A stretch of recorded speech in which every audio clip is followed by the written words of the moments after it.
आज मौजूद हैं छत्तीसगढ़ के उप मुख्यमंत्री अरुण साव जी। अरुण साव जी प्रदेश अध्यक्ष के तौर पर, जिन्हें पिछले 1-1.5 साल से हमने देखा लगातार प्रदेश का दौरा कर रहे थे, मैराथन बैठकें कर रहे थे, सभाएं कर रहे थे और एक बड़ी जिम्मेदारी उनके कंधों पर थी। उन जिम्मेदारियों को पार करते हुए प्रचंड विजय उनकी पार्टी को मिली है। पार्टी ने उन पर भरोसा जताते हुए उप मुख्यमंत्री का दायित्व सौंपा है, बड़ी जिम्मेदारी है। बात करते हैं सर, पहले बहुत बहुत स्वागत है जी। बहुत धन्यवाद। उप मुख्यमंत्री बनने के बाद आपके साथ ही पहली बार रूबरू हो रहे हैं हम। क्या उम्मीद थी जब प्रदेश अध्यक्ष के तौर पर आप, मैं देखता था लगातार दौरे कर रहे थे, बैठ के कर रहे थे, न सोने का कोई टाइम होता था न खाने का टाइम होता था, उम्मीद थी तब कि इतनी बड़ी विजय मिलेगी? मैं बहुत एक साधारण और छोटा कार्यकर्ता हूं। जब मुझे प्रदेश अध्यक्ष की जिम्मेदारी मिली तो मैंने तय किया कि मेरे लिए ये अवसर है और इस चुनौती को अवसर में बदलना। मैं अपना 100% पार्टी को दूंगा। जब वातावरण बहुत चुनौतीपूर्ण था, बहुत कठिन था, लेकिन मैंने प्रदेश अध्यक्ष बनते ही कहा था कि मैं परिश्रम की पराकाष्ठा करूंगा और पूरी ताकत लगाऊंगा ताकि छत्तीसगढ़ में सरकार बने। सभी कार्यकर्ताओं को साथ लेकर, सभी नेताओं को साथ लेकर मैंने काम करना प्रारंभ किया। कार्यकर्ताओं के सहयोग से, कार्यकर्ताओं के मेहनत से एक ऐतिहासिक जीत भारतीय जनता पार्टी को मिली।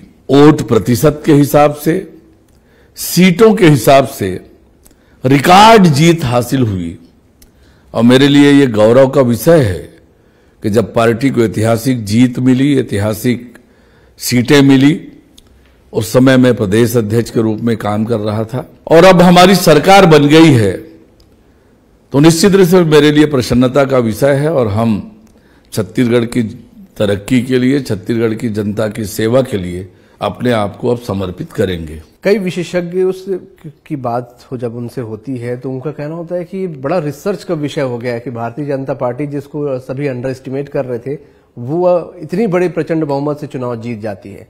तो आपको क्या लगता है कि आखिरी के कुछ महीनों में आप लोगों ने बेहतर किया या इसकी पृष्ठभूमि पहले शुरू हो चुकी थी, लोग अंदाजा नहीं लगा पा रहे थे? देखिए, कोई इतना बड़ा परिणाम एकाएक नहीं आता है।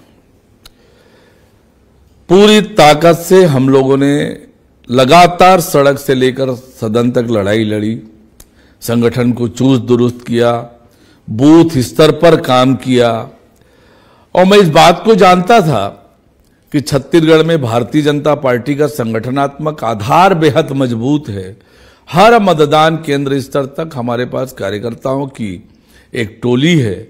उस टोली में उत्साह भर के उन्हें काम के लिए प्रेरित करना ये आवश्यकता थी और वही काम हम सब लोगों ने मिलकर किया।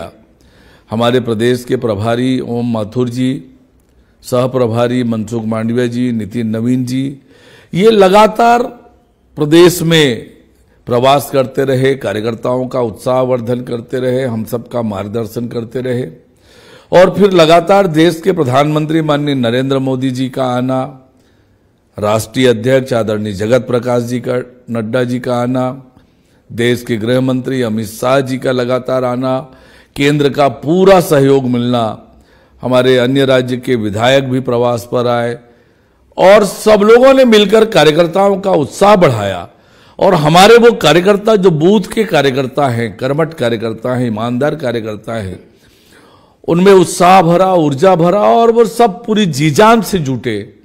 और ये सही है कि कोई मानने को तैयार नहीं था कि छत्तीसगढ़ में भारतीय जनता पार्टी की सरकार बनेगी। लोग तो कहते थे कि भाजपा मुकाबले में नहीं है, बहुत दूर है, लेकिन मैं लगातार इस बात को कहता था कि हर हालत में छत्तीसगढ़ में पूर्ण बहुमत से भारतीय जनता पार्टी की सरकार बनेगी। ये मैं कहता था तो अपने कार्यकर्ताओं के दम पर, उनके मेहनत पर, उनकी क्षमता पर भरोसा कर मैं ये दावा करता था और वो दावा सच हुआ। निश्चित रूप से पूर्ण बहुमत से ऐतिहासिक जीत के साथ भारतीय जनता पार्टी की सरकार बनी है और हमारी सरकार ने तुरंत काम करना प्रारंभ कर दिया है। 5 साल लोगों को तरसाया कांग्रेस की सरकार ने प्रधानमंत्री आवास के लिए। कैबिनेट की पहली ही बैठक में 18 लाख परिवारों को प्रधानमंत्री आवास देने का निर्णय किया। 12 लाख वो किसान जिनके 2 साल के बोनस बचा है, जिसे देने का वायदा कांग्रेस पार्टी ने किया था, 5 साल में दिया नहीं। वो बोनस की राशि 12 लाख लगभग किसानों की वो राशि लगभग 3700 करोड़ 3700 करोड़ ये हम 25 दिसंबर अटल बिहारी वाजपेयी जी, जो हमारे छत्तीसगढ़ राज्य के निर्माता हैं, उनके जन्म दिवस पर देने वाले हैं। तो हमारी सरकार ने तेज गति से काम करना प्रारंभ कर दिया है। हम छत्तीसगढ़ की जनता की इच्छा और आकांक्षाओं को पूरा करने का काम करेंगे। छत्तीसगढ़ को एक खुशहाल छत्तीसगढ़, समृद्ध छत्तीसगढ़, विकसित छत्तीसगढ़ बनाकर फिर से हिंदुस्तान में छत्तीसगढ़िया सबले बढ़िया ये नारा गुंजाने का काम हम करेंगे। सरकार आप लोगों की बन चुकी है प्रचंड बहुमत से। सभी के दिमाग में क्यूरियोसिटी है कि आप लोग जब मंथन करते हैं, बैठ के कर रहे हैं, अभी क्या कुछ खास निर्देश मिल रहे हैं, कुछ खास दिशा निर्देश के साथ या पॉइंट करते हुए आप लोग आगे बढ़ने की सोच रहे हैं? देखिए, पिछले 5 सालों में कांग्रेस की सरकार ने छत्तीसगढ़ की दुर्दशा कर दी है। आम व्यक्ति परेशान है, हर वर्ग परेशान है। राज्य के किसान परेशान, महिलाएं परेशान, युवा परेशान, राज्य के अधिकारी कर्मचारी परेशान, राज्य के व्यापारी परेशान, हर वर्ग को परेशान करके रखा है। और पूरी प्रशासनिक व्यवस्था को भी उन्होंने ध्वस्त करके रखा था। आम लोग परेशान थे, लोगों के जीवन में परिवर्तन आए, लोगों का जीवन सुगम हो, ये हमारी सरकार की प्राथमिकता है और उस दिशा में हम लगातार काम कर रहे हैं। आज भी हमने संभाग के अधिकारी, जिले के अधिकारी, नगर निगम के अधिकारी, इन सब की एक वीडियो कॉन्फ्रेंस से बैठक की है। बैठक करके उन्हें कहा है कि जनता के आकांक्षाओं के अनुरूप काम करें, जनता को किसी तरह की तकलीफ ना हो इसकी चिंता करें। जितने अवैध कारोबार चल रहे हैं, चाहे वो अवैध शराब की बिक्री हो, जुआ, शराब, सट्टे का जो कारोबार चल रहा हो, उन सब को बंद करके उन पर कड़ी कार्रवाई करने का कहा है। छत्तीसगढ़ में कानून व्यवस्था का राज आए, कानून व्यवस्था स्थापित हो, ये हम लगातार काम कर रहे हैं। निश्चित रूप से छत्तीसगढ़ भोले भाले सीधे साधे लोगों का प्रदेश है और उसके अनुरूप छत्तीसगढ़ आगे बढ़े, ये हमारी प्राथमिकता होगी। नेता प्रतिपक्ष महेंद्र जी ने एक आरोप लगाया था, कहा कि अधिकारियों के भ्रष्टाचार की वजह से उनकी सरकार चली गई। देखिए, जब भ्रष्टाचार की शुरुआत मुख्यमंत्री कार्यालय के अधिकारियों के माध्यम से हो रही है, तो ये ठीकरा केवल अधिकारियों पर फोड़ना उचित नहीं है। हम सब ने देखा है कि किस प्रकार से भ्रष्टाचार इतने बड़े पैमाने पर हुआ, भ्रष्टाचार के नए नए तरीके इजाद किए गए। सरकार के संरक्षण के बिना अधिकारी ये काम नहीं कर सकते थे और नेता प्रतिपक्ष जी को चाहिए कि वो इस पर विचार करें कि कहां से भ्रष्टाचार चालू हुआ है। पूरी सरकार भ्रष्टाचार में लिप्त थी। कांग्रेस की सरकार कांग्रेस का एटीएम बना दिया था छत्तीसगढ़ को, दोनों हाथों से लूटने का काम किया। जनता ने उन्हें कड़ी सबक दी है। जिस जनता ने आपको सत्ता पर बिठाया, उस जनता को ही लूटने का काम, उस जनता के पैसे को लूट कर दिल्ली दरबार पहुंचाने का काम लगातार आप करते रहे। तो ये छत्तीसगढ़ की जनता है और इसलिए जो जनता की उपेक्षा करेगा, जनता की शोषण करेगा, जनता के साथ अन्याय करेगा, जनता उसे कड़ी सबक सिखाएगी। इस भ्रष्टाचार की जो बात आती है, भ्रष्टाचार के खिलाफ क्या किसी प्रकार की जांच की कोई घोषणा होगी या जांच को लेकर सोच रहे हैं आप लोग? देखिए, कोई भी भ्रष्टाचारी किसी भी कीमत पर छोड़ा नहीं जाएगा, चाहे वो कितना भी बड़ा व्यक्ति हो। हमारी सरकार भ्रष्टाचार पर जीरो टॉलरेंस की नीति पर काम करेगी। छत्तीसगढ़ भ्रष्टाचार मुक्त हो, छत्तीसगढ़ अपराध मुक्त हो, छत्तीसगढ़ में सुशासन आए, इसके लिए हमारी सरकार पूरी प्रतिबद्धता के साथ काम करेगी। सीबीआई अभी तक छत्तीसगढ़ में बैन है। बहुत सी सदन में भी बात उठी कि सीबीआई जांच होगी, बीरनपुर मामले की भी बात जांच कराने की बात कही गई, पीएससी की आप लोगों ने पहले ही कही है। तो क्या सीबीआई की एंट्री अब होगी छत्तीसगढ़ में? देखिए, समय पर हम इस पर विचार कर रहे हैं और शीघ्र ही इस पर निर्णय लेंगे। कांग्रेस एक आरोप लगाती है कि हिंदुत्व के मसले पर बीजेपी ने गुमराह कर दिया लोगों को। देखिए, जिस कांग्रेस पार्टी ने जनता को छलने का काम किया, ठगने का काम किया, धोखा देने का काम किया, और देश में कांग्रेस से बड़ी कोई सांप्रदायिक पार्टी नहीं है। तुष्टीकरण की राजनीति कांग्रेस के डीएनए में है, करप्शन कांग्रेस के डीएनए में है। जहां कांग्रेस होगी वहां भ्रष्टाचार होगा, जहां कांग्रेस होगी वहां क्राइम होगा। और छत्तीसगढ़ की जनता के साथ आपने क्रूर मजाक किया, कितना अन्याय किया, अत्याचार किया, उसकी सजा आपको जनता ने दी है। 2024 में लोकसभा चुनाव है, 11 सीटें आप लोगों का लक्ष्य है। क्या उम्मीदें हैं, किस तरीके से इस चुनाव को जीतेंगे? भारतीय जनता पार्टी ने लोकसभा चुनाव की तैयारी प्रारंभ कर दी है। इनफैक्ट दूसरे चरण का मतदान 17 तारीख को हुआ, 17 नवंबर को। उसके दूसरे दिन से ही भारतीय जनता पार्टी लोकसभा चुनाव की तैयारी में जुट गई है। चुनाव को हम बहुत गंभीरता से लेते हैं। भारतीय जनता पार्टी इस बार छत्तीसगढ़ की 11 लोकसभा सीटें जीतेगी और केंद्र में नरेंद्र मोदी जी के नेतृत्व में तीसरी बार सरकार बनेगी।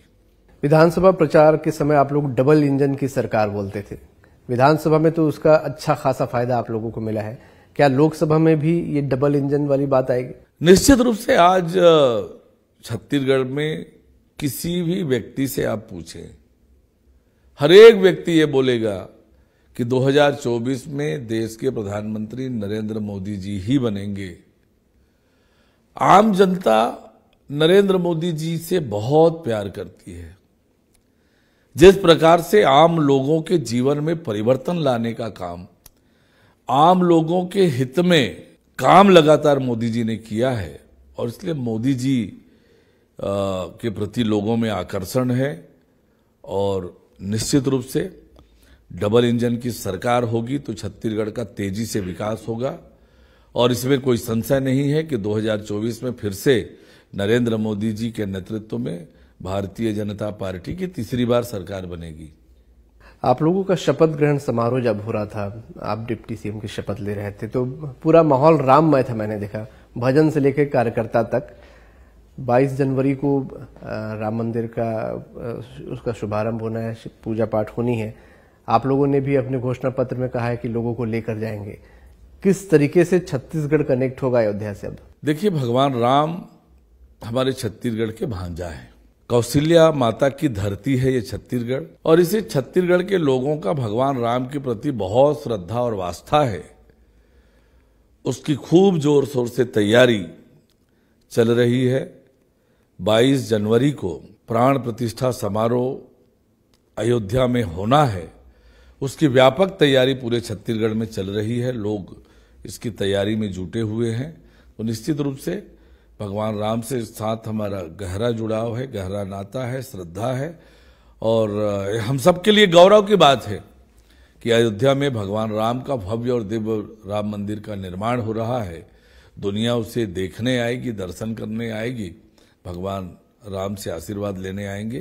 तो ये हम सबके लिए गौरव का विषय है। एक सवाल था जो सबके जहन में आता था कि भूपेश बघेल चंदखुरी कौशल्या माता के मंदिर की बात करते थे, राम वन गमन की बात करते थे, और ये चर्चा थी कि बीजेपी के हिंदुत्व का जवाब भूपेश बघेल के पास है। पर जब रिजल्ट आया तो लोगों ने आपके हिंदुत्व पे ज्यादा भरोसा किया। देखिए, कांग्रेस पार्टी वही पार्टी है जिसने भगवान राम के अस्तित्व को नकारा। कांग्रेस पार्टी वही पार्टी है जिसने राम मंदिर के निर्माण में रोड़े अटकाए। तो वोट की राजनीति के लिए ये दिखावा जनता भाती नहीं है। राम सबके हैं, सभी को भगवान राम के प्रति आस्था होनी चाहिए, आस्था रखने का अधिकार भी है। पर आस्था दिल से हो, मन से हो, श्रद्धा से हो, तभी ठीक है। मंत्रिमंडल का गठन हुआ, नए पुराने का कॉम्बिनेशन है और बहुत सारे नए चेहरे हैं, चौंकाने वाले डिसीजन भी दिखे। इस मंत्रिमंडल के गठन को लेकर क्या कोई अंदाजा था कि इस प्रकार का मंत्रिमंडल होगा? देखिए, भारतीय जनता पार्टी में नए कार्यकर्ताओं को लगातार अवसर मिलता है। नए कार्यकर्ताओं को पार्टी अवसर देकर बढ़ाती है। जहां तक मंत्रिमंडल का विषय है, हमारा मंत्रिमंडल बेहद संतुलित मंत्रिमंडल है। हर क्षेत्र से, हर वर्ग से, और एक तरफ जहां अनुभवी और दिग्गज लोग इस मंत्रिमंडल में शामिल हैं, वही युवा, ऊर्जावान और प्रतिभाशाली युवा भी शामिल हैं। और इसलिए एक बेहद संतुलित मंत्रिमंडल है। एक टीम के रूप में काम करेंगे, छत्तीसगढ़ की जनता की इच्छा और आकांक्षाओं को पूरा करेंगे, मोदी की गारंटी जन जन तक पहुंचाने का काम करेंगे। एक खुशहाल छत्तीसगढ़, एक समृद्ध छत्तीसगढ़, एक विकसित छत्तीसगढ़ का निर्माण करेंगे। संगठन में लगातार आप बिजी रहते थे। जब आपको अध्यक्ष बनाया गया तो बिल्कुल सर पे चुनाव था। निश्चित रूप से समय नहीं दे पाते होंगे, न अपने आप को, न परिवार को। पार्टी के लिए पूरी तरह समर्पित थे। अब डिप्टी सीएम आप बन गए हैं। क्या अब लग रहा है कि कुछ समय मिल पाएगा या अपने लिए कुछ समय निकाल पाएंगे? ये सही है कि प्रदेश अध्यक्ष की जब जिम्मेदारी मिली, मेरे सामने बड़ी चुनौती थी। 14 घंटे 16 घंटे रोज काम करना, मेहनत करना, ये लगातार किया। कार्यकर्ताओं से मिलना, जनता के बीच जाना, बैठकें करना, सभा करना, रैली करना, यात्रा करना, आंदोलन करना, ये सब लगातार किया। और अब उप मुख्यमंत्री की भी जवाबदारी, बड़ी जवाबदारी होती है।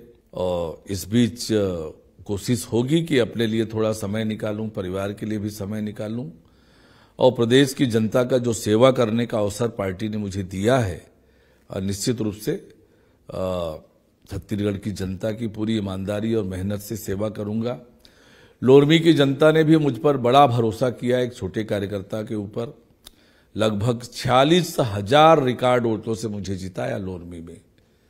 तो लोरमी की जनता की भी सेवा करना, लोरमी के विकास और तरक्की की चिंता करना, ये लगातार करते हुए भी कोशिश होगी कि परिवार के लिए भी कुछ समय निकले और परिवार के साथ भी रहने का अवसर मिले। प्रदेश अध्यक्ष के तौर पे टारगेट था पार्टी को जीत दिलाना, सरकार बनाना। अब क्या टारगेट उप मुख्यमंत्री के तौर पे? मैंने जैसे कहा आपको कि ये हमारा प्यारा छत्तीसगढ़ बहुत सुंदर छत्तीसगढ़ है। देश का ये अनोखा राज्य है। ये संभावनाओं का प्रदेश है। कोयले से लेकर हीरे तक का भंडार है। बड़ी बड़ी नदियां, बड़े बड़े जंगल, बड़े बड़े पहाड़ हैं। और सबसे बड़ी बात इस प्रदेश की है कि यहां भोले भाले, सीधे साधे, ईमानदार लोग हैं। और यह प्रदेश इतनी ताकत रखता है कि यह प्रदेश का, देश का अग्रणी राज्य बन सकता है।